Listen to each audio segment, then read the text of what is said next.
Calon penumpang di Bandara Sultan Iskandar Muda Blang Bintang Aceh Besar telah memilih menggunakan rapid test antigen. Kenyamanan menjadi alasan mereka memilih menggunakan metode identifikasi penyebaran COVID-19 dari pelaku perjalanan itu. Sela, ibu rumah tangga asal Kota Banda Aceh, adalah salah satu calon penumpang yang telah memilih layanan rapid test antigen.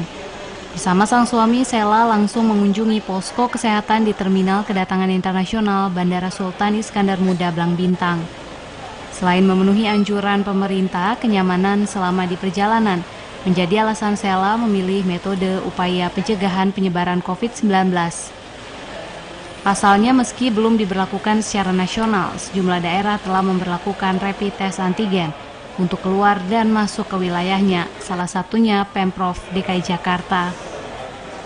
Berdasarkan pemerintah juga sudah mengajukan bahwa memang sekarang yang diterima untuk masuk ke Jakarta itu adalah dari rapid antigen. Jadi makanya saya memenuhi syarat itu aja sih sebenarnya, karena kan katanya hasilnya lebih akurat dibandingkan rapid test biasa.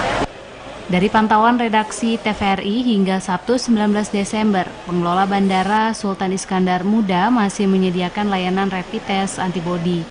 Kebijakan ini menyusul belum berlakunya metode rapid test antigen secara nasional. Meski demikian, pihak bandara bersama kantor kesehatan pelabuhan telah membuka layanan rapid test antigen guna memberikan rasa nyaman bagi calon penumpang. General Manager Bandara Sultan Iskandar Muda mengatakan masih menunggu petunjuk teknis pemberlakuan rapid test antigen dari Satgas COVID-19 Nasional. Dari Aceh Besar, Arman Konadi, TVRI melaporkan.